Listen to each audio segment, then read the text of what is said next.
যুবশ্রী প্রকল্পের জন্য আবেদন করতে চাইছেন এবং আপনিও ১,৫০০ টাকা করে প্রত্যেক মাসে পেতে চাইছেন, কিন্তু আপনার কাছে কোনো ডকুমেন্টস নেই বা আপনি মাধ্যমিকে ফেল করেছেন বা আপনি ক্লাস 8 বা 9 অবধি পড়াশোনা ছেড়ে দিয়েছেন এবং আপনার কাছে কোনো রকম মাধ্যমিকের ডকুমেন্টস বা মাধ্যমিক সার্টিফিকেট নেই। তো আজকের ভিডিওটি হচ্ছে আপনাদের জন্য। তো আপনাদের রিকোয়েস্ট করব ভিডিওটি স্কিপ না করে পুরোটাই দেখবেন, কারণ আজকের এই ভিডিওটিতে আমি আপনাদেরকে বিস্তারিতভাবে জানাবো যে আপনারা কিভাবে যুবশ্রী প্রকল্পের জন্য আবেদন করবেন এবং আপনারাও প্রত্যেক মাসে ১,৫০০ টাকা করে পাবেন। তো বন্ধুরা, ভিডিওটি স্কিপ না করে পুরোটা দেখুন এবং আপনারা যদি এই চ্যানেলে নতুন হয়ে থাকেন তো চ্যানেলটিকে অবশ্যই সাবস্ক্রাইব করবেন। তো বন্ধুরা, দেরি না করে চলুন শুরু করা যাক। তো বন্ধুরা, প্রথমত আপনাদের জানিয়ে রাখি যুবশ্রী প্রকল্প কী।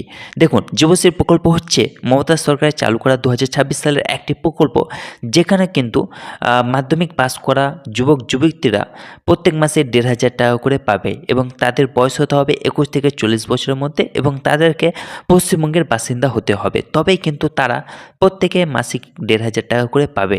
কিন্তু আপনার কাছে যদি মাধ্যমিকের ডকুমেন্টস না থাকে বা আপনি মাধ্যমিকে ফেল করেছেন বা আপনি ক্লাস 8 বা 9 অবধি পড়াশোনা করেছেন, তো আপনারা কিভাবে আবেদন করবেন?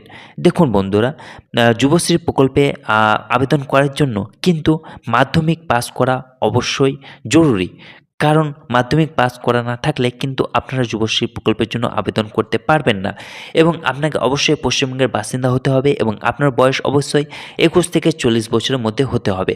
কিন্তু আপনি যদি ক্লাস 8 বা 9 অবধি পড়াশোনা করেছেন এবং পড়াশোনা ছেড়ে দিয়েছেন, তো আপনাদের জন্য একটি সুবর্ণ সুযোগ রয়েছে যে আপনারা ওপেন ইউনিভার্সিটি বা মুক্ত বিদ্যালয়ে অ্যাডমিশন নিয়ে আপনারা পুনরায় আপনাদের ছেড়ে দেওয়া মাধ্যমিক কমপ্লিট করুন এবং যখন আপনাদের মাধ্যমিক কমপ্লিট হয়ে যাবে তখন কিন্তু আপনারা পুনরায় যুবশ্রী প্রকল্পের জন্য আবেদন করতে পারবেন এবং আপনারাও প্রত্যেক মাসে ১,৫০০ টাকা করে পাবেন।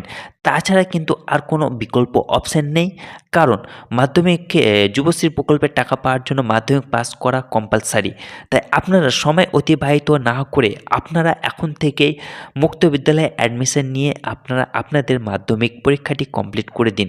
এবং অনেকের মধ্যে ভুল ধারণা থাকতে পারে যে যারা মুক্ত বিদ্যালয় থেকে পাস করেছে তারা কিন্তু যুবশ্রী প্রকল্পের জন্য আবেদন করতে পারবেন না। তো বন্ধুরা, আপনাদের জানিয়ে রাখি, আপনারা মুক্ত বিদ্যালয়ে যদি পাস করে থাকেন মাধ্যমিক পরীক্ষা বা মাধ্যমিক পরীক্ষা পাস করবেন, তারাও কিন্তু যুবশ্রী প্রকল্পের জন্য আবেদন করতে পারবেন।